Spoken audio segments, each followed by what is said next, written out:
The first thing I noticed was the extra goblet. Not mine, not hers, not even pristine. It had maroon stains along the edge and a thumbprint that didn't belong to either of us. It was perched on the fringe of the table where my chair should have been. I stood in the corridor observing her fuss over the dining area like a hostess readying for a home design feature. Tapers ignited, serviettes sculpted into pyramids. She even swapped the basic dishes for the ones we acquired as a wedding gift, the ones still cocooned in cellophane since 2016. And she was humming, not to me, not for me, but humming like she was anxious, like someone of import was imminent.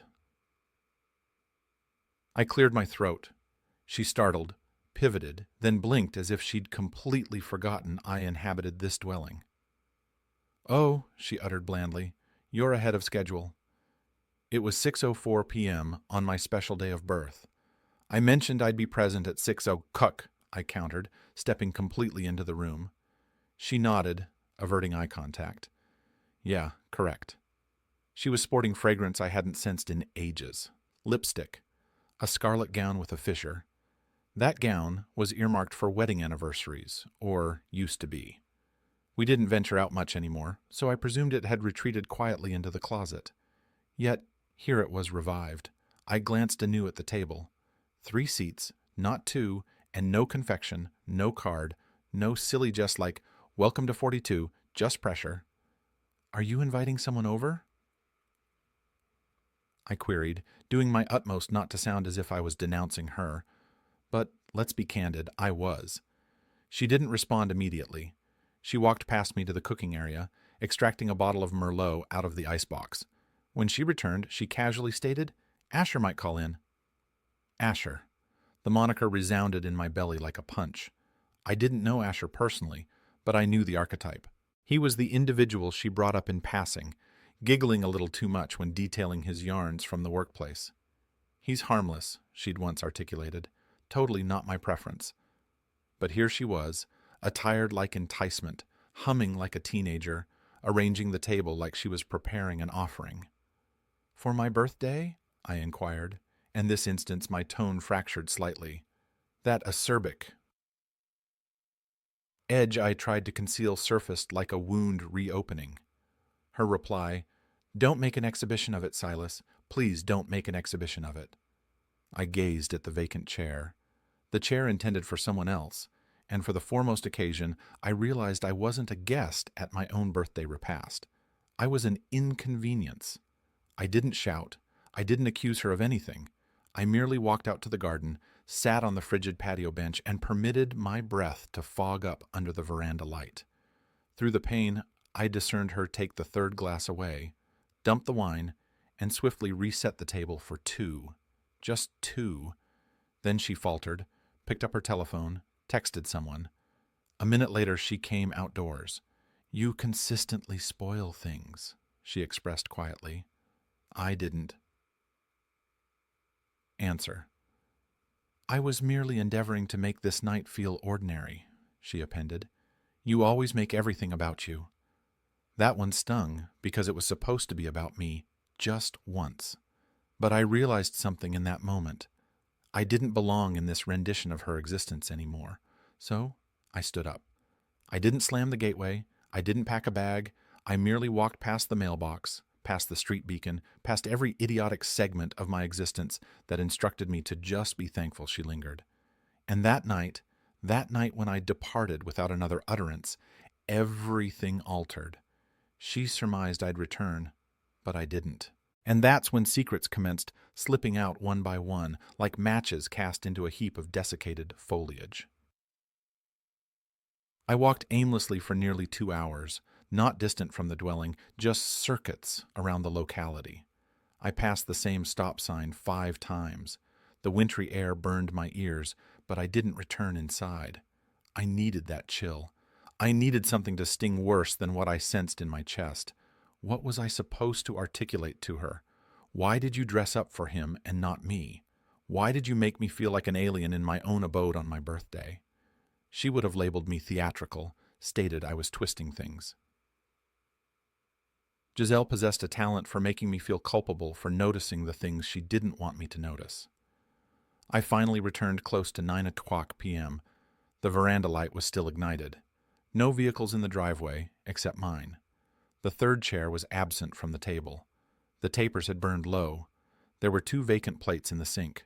The bottle of wine was missing from the counter, and the front entryway unlocked.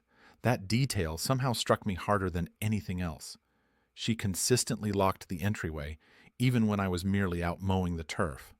But not tonight. Tonight, I presume she didn't anticipate me to return. I walked through the hushed abode like a specter.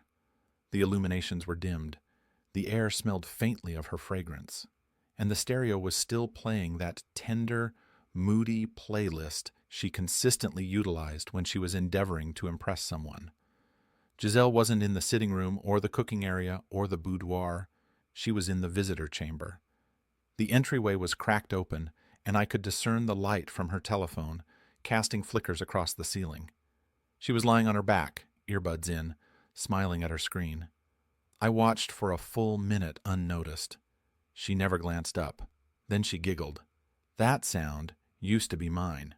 I used to make her chuckle like that. I didn't articulate anything. I backed out slowly and returned to the boudoir. I lay down fully attired and gazed at the ceiling fan spinning overhead. I didn't weep. I merely listened. Listened to the faint vibrations of her laughter from the adjacent chamber like I wasn't even there. The subsequent morning, she acted like nothing transpired.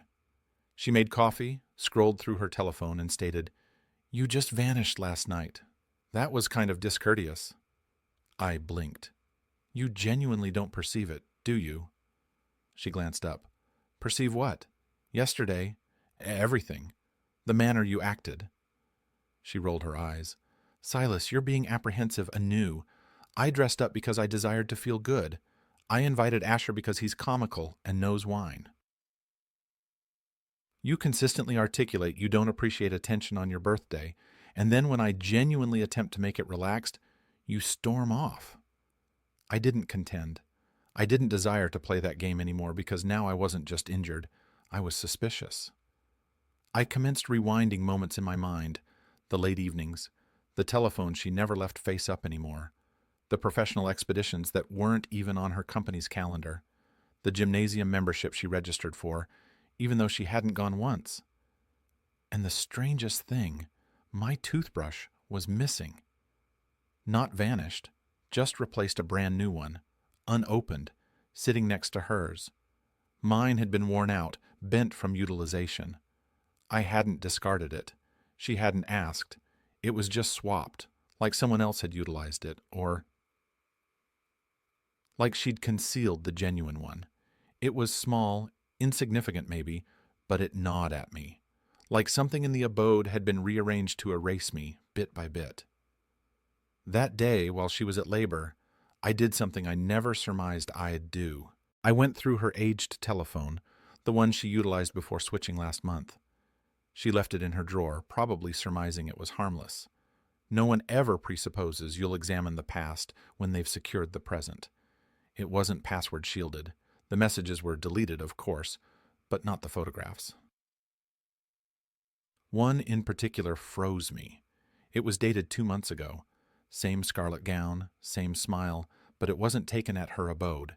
It looked like a hotel mirror selfie.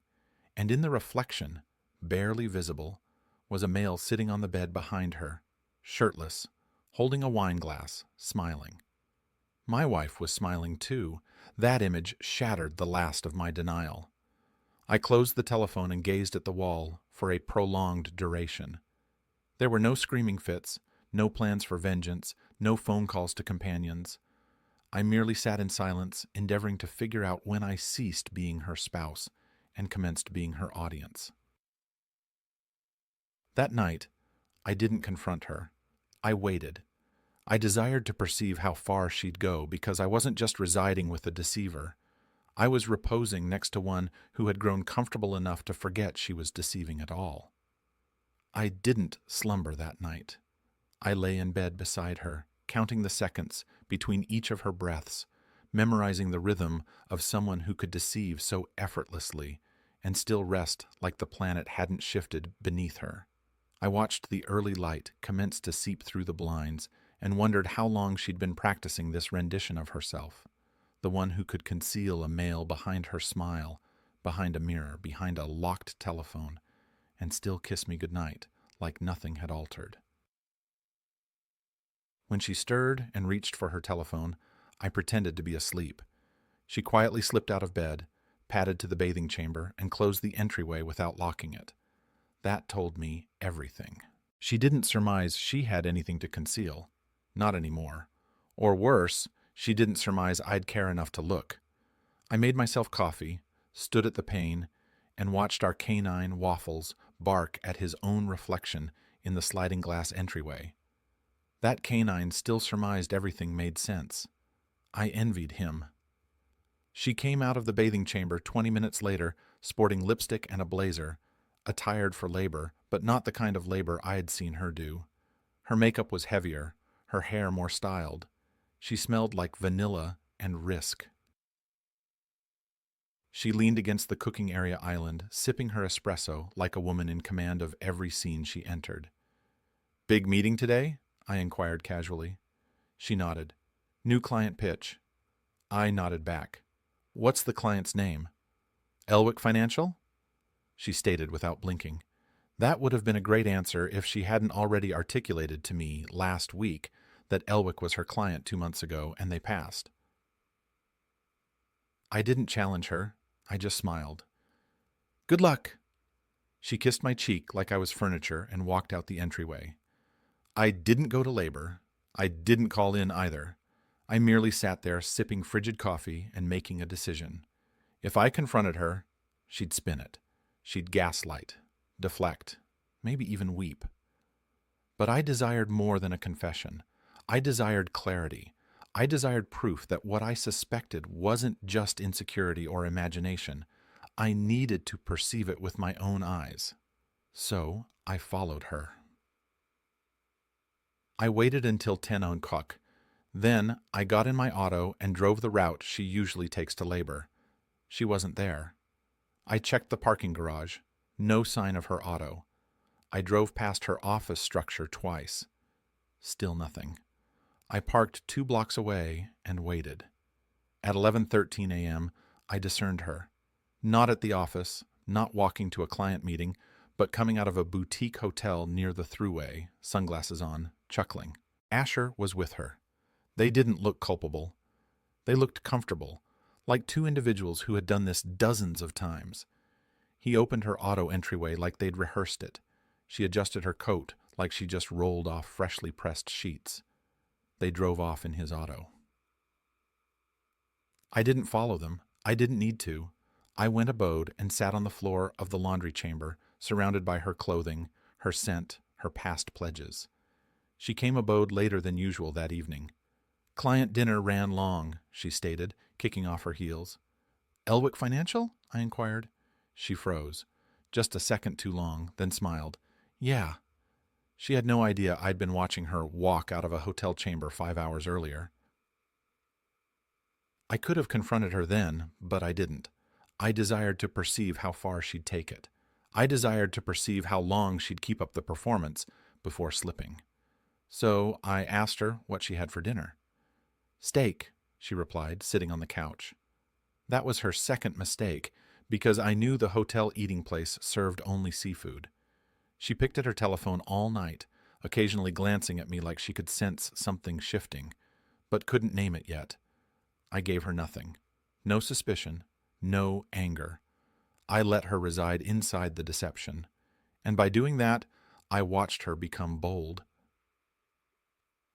She commenced coming abode later, chuckling more, sporting fragrance to take out the refuse, articulating me she needed solitary time to peruse and then disappearing for hours. She stopped pretending to care about dinners, or shared shows, or even waffles. She was unraveling, and the worst segment, she surmised I couldn't perceive it. I commenced collecting details, receipts, call logs, hotel check-ins. I didn't know why. I wasn't planning to sue her or expose her. I think I just needed to make sense of it all, to catalog the exact points where she stopped choosing me. One night, around 2 o'clock a.m., I woke up and she wasn't in bed. I found her downstairs on the couch, telephone screen lighting up her face. She was texting, smiling, whispering things like, "You're terrible." "No, I can't articulate that. You're crazy." I stood behind the wall, unseen, listening, and when she commenced typing, "He doesn't suspect anything." My belly turned. That was the moment I stopped being a spouse. I became her alibi. She was so certain she had me wrapped in silence, that I'd never depart, that I was too passive, too forgiving, too soft. And honestly, for a prolonged duration, she was correct. But not anymore, because when you deceive to someone who listens, who genuinely listens, eventually they hear everything you're not articulating. And now I was listening carefully. The subsequent week, I commenced noticing the spaces, not just the gaps in our conversations or the time she spent away from me, but actual physical spaces, drawers she didn't let me open, a locked folder on her laptop, a strange credit card charge from a boutique I'd never heard of. But the most unsettling discovery came late one Wednesday night when I was looking for an aged telephone charger in the garage and noticed something off. The attic access entryway was open, just slightly. Not enough to suggest danger or drama, just enough to look like someone had gone up recently and didn't bother to close it. Correct? We rarely touched the attic. There were some boxes from our early years up there, my childhood baseball glove, her college photo albums, but nothing worth concealing. I climbed up quietly with a flashlight. At first, I saw the usual dust and insulation, but then behind a stack of plastic bins, I spotted a small suitcase, one I hadn't seen before. Not an aged one either, brand new, with a travel tag still attached. I unzipped it and found a few changes of clothing, a small black notebook, a prepaid flip telephone, and a makeup bag with miniature toiletries, a getaway kit. My chest tightened. I wasn't even angry. Not then. I was disturbed. It was like realizing someone you recline beside has been digging a tunnel out of your existence while smiling through dinner. I didn't touch anything. I zipped it back up, closed the attic hatch, and sat on the garage floor for half an hour, endeavoring to decide what kind of person prepares an escape before she even admits she's departing. Or maybe she wasn't planning to depart. Maybe she just desired insurance in case I finally grew a spine. That same night, I heard her articulating in her slumber. It wasn't the utterances that bothered me. It was the tone. She was whispering, smiling faintly, articulating things like, "Just linger with me a little longer, and he won't notice." It was the most affectionate I'd heard her sound in months. And she wasn't even awake. I commenced locking the bathing chamber entryway when I showered, not because I feared her, but because I needed privacy. For once, a space where she couldn't walk in with her mask on and pretend like everything was fine. And every time I stood under the hot water, I'd imagine the existence I surmised we had. One I now understood was already dead. The worst segment, she still performed ordinary. She still asked what I desired from the grocery store, still reminded me to take my jacket, still fed waffles and chuckled at the weather individual on TV. And somehow that performance hurt more than the deception itself, because it proved she had rehearsed this. She'd built a script, and I was just another character perusing lines I never agreed to.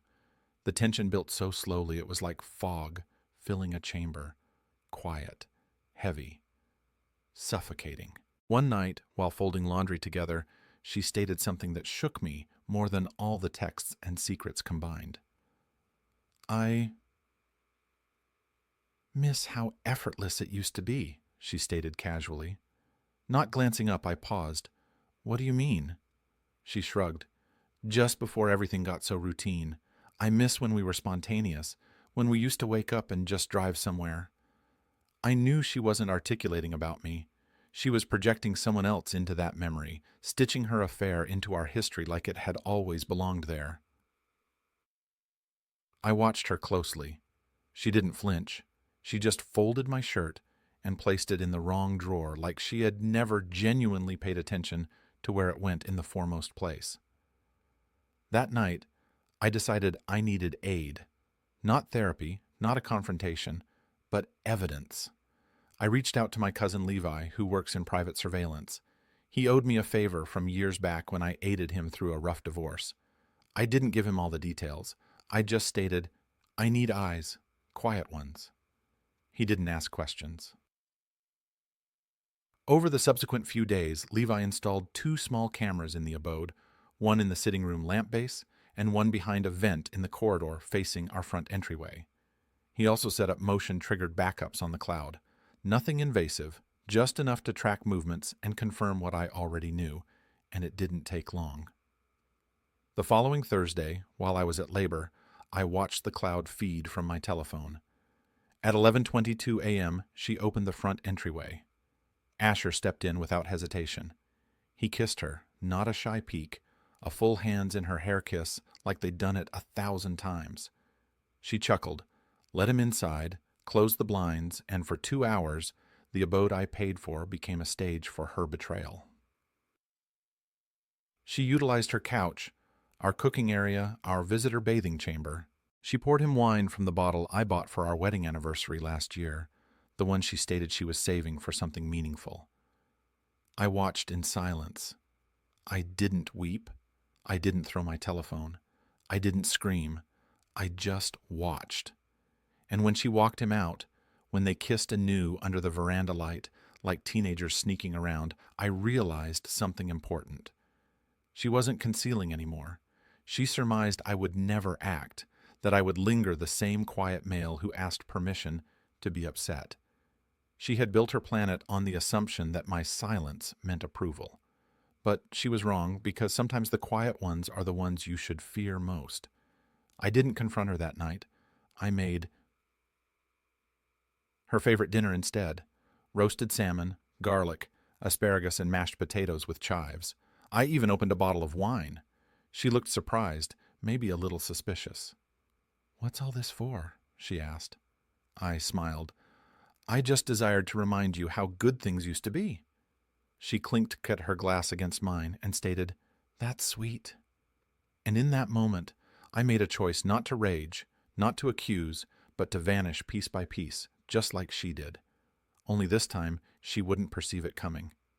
The strange thing about pretending is that it's exhausting only when you're the one doing it. Giselle, meanwhile, seemed more energized than ever. She was glowing, chuckling louder, humming around the abode, departing earlier and coming abode later. And every time I so much as tilted my head to observe her, she gave me that polished, confident smile like a pageant queen in a house of cards. But I wasn't playing her game anymore. I was playing mine. After the surveillance footage confirmed everything, I stopped asking questions. I stopped offering hugs. I stopped leaving my slippers beside the bed. I commenced removing pieces of myself from the existence she surmised she controlled. Subtle things at first. I canceled my gymnasium membership, the one she registered me up for 2 years ago, supposedly so we could linger active together. I deleted our shared streaming profiles, logged her out of mine, and left no explanation. I moved my personal documents from the desk drawer in the abode office to a safety deposit box she didn't know about.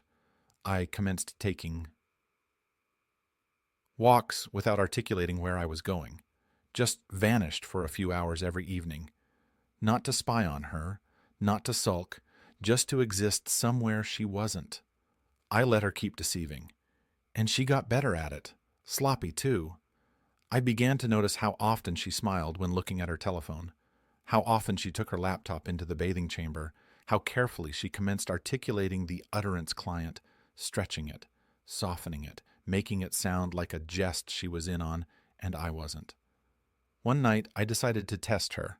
I left a handwritten note on the icebox that stated, "Gone out of town for labor." Back late tomorrow night, I signed it with my moniker, even appended a quick smiley face like I consistently did when we were good. Then I packed a bag and drove exactly 10 blocks away to a cheap extended Linger motel. I checked in utilizing my middle moniker, booked the chamber for 2 nights, and turned off my telephone. From my tablet, I watched the live feed of our sitting room, and at 7:47 p.m., she walked Asher through the entryway anew like it was routine. She wasn't even rushing anymore. She kicked off her shoes, chuckled as she handed him a drink, and then, and this is what truly broke something inside me, she looked around, sighed, and stated, "I swear he's never here anymore." She stated it like I was the one slipping away, as if I had disappeared long before she commenced deceiving, as if my vanishing act was the reason for her betrayal, not the result of it. And when Asher kissed her anew, this time pressing her against the cooking area counter where I used to surprise her with roses, I understood the truth in full. She had rewritten the story, not just in her mind, but aloud. To others, I wasn't the spouse she betrayed. I was the absent one, the disinterested one, the male she tried to adore, but just couldn't reach. I didn't slumber that night. I just watched them move through my abode like tourists with a key. They left the subsequent morning at 6:23 a.m., she in his auto sporting a hoodie I had never seen before. She didn't even glance at the security camera I placed in the corridor.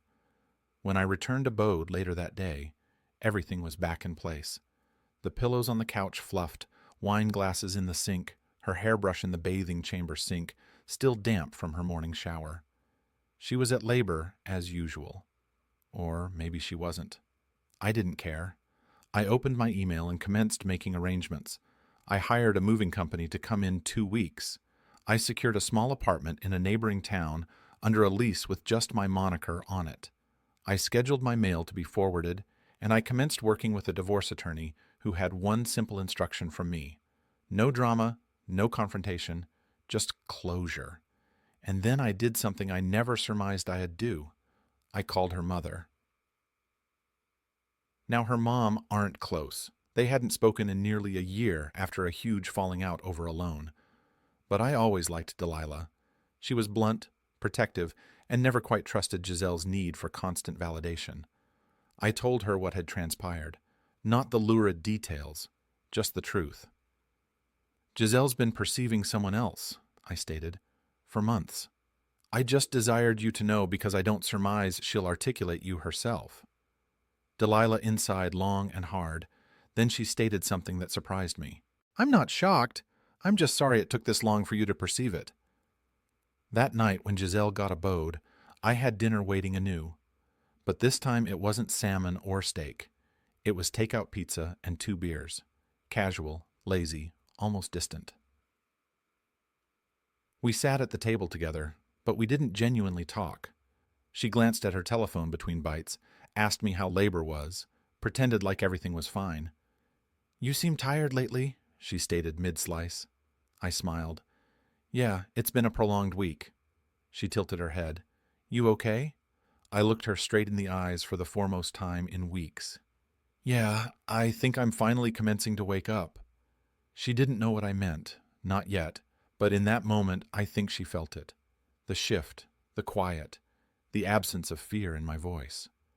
And when I cleared the table and walked into the other chamber without articulating another utterance, she watched me go with a strange, unspoken confusion on her face. She was commencing to realize something was wrong, but it was far too late to fix. I stopped speaking foremost. That was the foremost thing I altered. No more good morning, no more how was your day, no more initiating conversations just to keep things feeling ordinary. I answered when spoken to, nodded when necessary, smiled politely like a distant coworker on the edge of quitting. The more I disappeared, the more she leaned into the performance of our marriage. She commenced baking anew, of all things. Banana bread on a Wednesday night, chocolate chip muffins before labor. She even bought blossoms once and pretended they were for me. "Giselle, you've never bought me blossoms?" I stated that day, with a smile that didn't quite reach my eyes. She chuckled. "Well, individuals change." I studied her in that moment, her voice, her posture, how carefully she tucked a strand of hair behind her ear, the same manner she used to when she was deceiving to her parents about skipping class. She was working hard to keep the illusion alive. And the strange segment was, it wasn't even for me anymore. She wasn't attempting to win me back. She was attempting to maintain the deception long enough to depart it on her own terms. I could feel it like static under my skin. She began articulating about renovating the visitor chamber casually while flipping through a home design magazine one night, stated we should repaint it a brighter color, maybe make it more functional. I asked what for, and she shrugged. I don't know, maybe a workspace or something else? Just feels like it's time to freshen things up. The same visitor chamber she used to text him from. The same one where I found her whispering in the dark. I stated nothing. I didn't contend. I didn't stop her. Let her decorate the coffin, I thought. She had no idea I was preparing to bury the marriage inside it. Meanwhile, I began quietly liquidating. Not our assets, just my existence with her. I sold my half of the comic book collection we once built together in college. She hadn't touched it in years. I donated my vintage records, the ones she used to mock me for buying, and I took down every photograph in the corridor that included the two of us, replacing them with generic landscapes I printed off the internet. When she asked where the pictures had gone, I simply stated I surmised it was time for something new. She nodded slowly, blinking longer than usual, as if she was attempting to compute what segment of me had altered and when. But by now, her deceits were unraveling in plain sight. One afternoon, I came abode early and heard her on the telephone. She was in the cooking area, pacing barefoot, whispering in that tender, intimate tone. She surmised I never noticed. No, he won't be here. I articulated you Thursdays he's consistently at the branch office. You're fine. Pause. I miss you too. Stop worrying so much. Another pause. No, he doesn't ask questions anymore. Honestly, I think I don't know, checked out. That segment made me smile because she was correct. I had checked out, but not because I was weak or confused, because I finally saw her for who she was, and I had no interest in sharing oxygen with a person who only remembered I existed when she needed a place to conceal her secrets.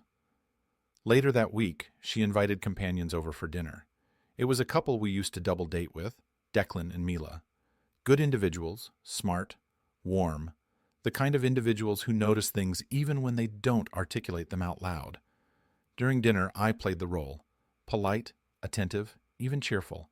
I poured drinks, chuckled at aged stories, asked Declan about his auto trouble, complimented Mila on her new hair color. Giselle beamed, acting like everything was perfect, like we were still the golden couple everyone surmised we were. But at one point, Mila looked across the table at me and stated something that made Giselle freeze. Michu.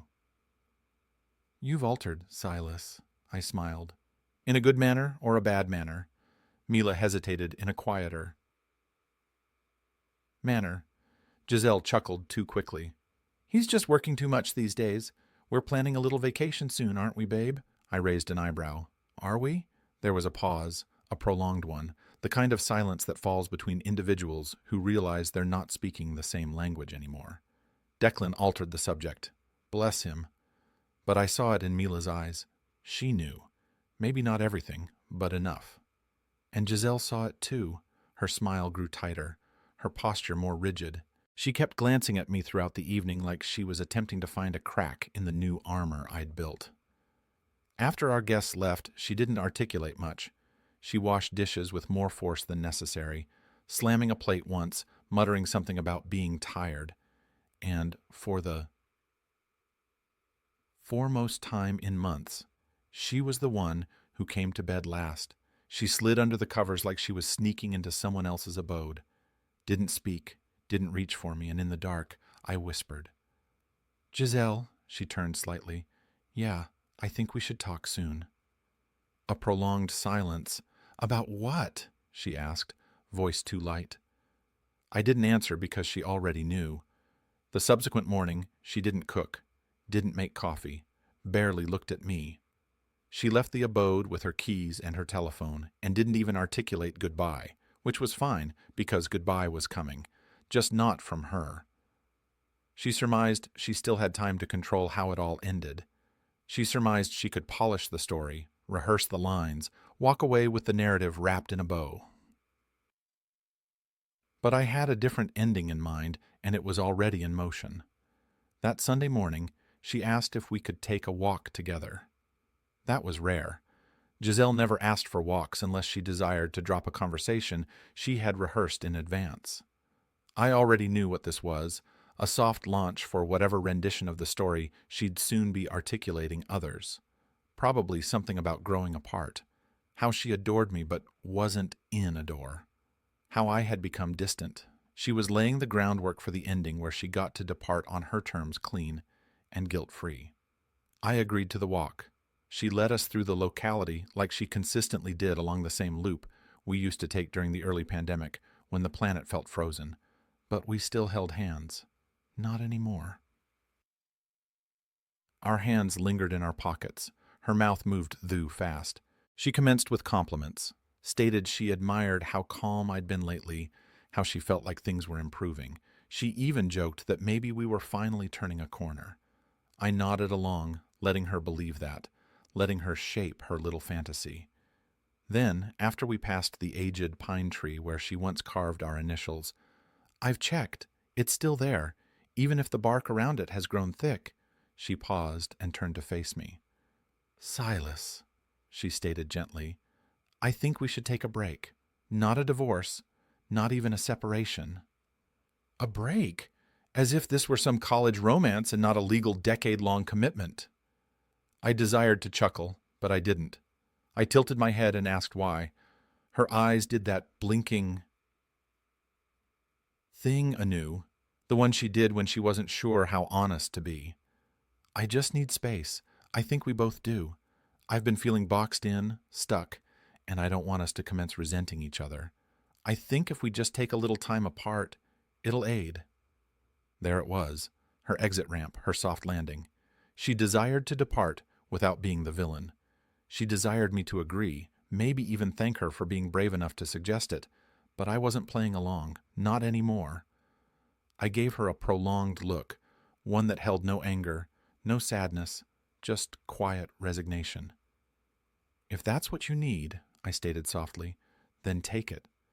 She looked surprised, almost disappointed, like she expected resistance, a plea, maybe even a tear, but there was nothing left in me to beg with. We walked back in. Silence. When we got to the abode, she headed to the boudoir and began pulling out a suitcase. Not the attic one, a different one I'd never seen before, floral patterned with gold zippers. She was smiling faintly, not happy, but proud, like she'd done something mature. I aided her pack. I stood in the doorway and handed her things when she asked. Sweatpants, books, her favorite scarf. She didn't ask why I wasn't articulating more. She assumed I was in shock or too injured to speak. She was already rewriting the goodbye in her head, already rehearsing the story for her companions. "He didn't fight me on it," she'd articulate. "It just kind of ended, but the truth was, I wasn't broken. I was ready." She left that afternoon, didn't slam the entryway, didn't even look back. She stated, "I'll call you in a few days." "Okay," and drove away without waiting for my answer. As soon as she was out of sight, I sprang into action. I called the movers and articulated them we were good to go a week ahead of schedule. I booked a locksmith for the subsequent day. I activated the backup surveillance archive I had stored offline, labeled, documented, and copied onto a USB stick locked inside a small fireproof case. I printed the photographs, the hotel timestamps, the receipts, the messages I'd recovered from her aged iCloud account. Not for revenge, not to humiliate her, but because I knew this wasn't over. Giselle would come back, not because she adored me, but because she wouldn't be able to stand not controlling how this ended. And when she did, I needed to be ready. I boxed up her belongings, every shoe, every gown, every fragrance bottle, even the lipstick she only wore for him. I stacked the boxes neatly in the garage. I altered every password she had access to. I logged her out of our shared Spotify, Netflix, Amazon, bank, everything. I called my lawyer and articulated him. I desired the divorce papers finalized by Friday. The next 3 days passed in eerie quiet. She didn't call, didn't text, didn't check in on the canine. I think she was waiting for me to reach out foremost, to fall apart, to chase her, to give her a chance to feel like she still held the power.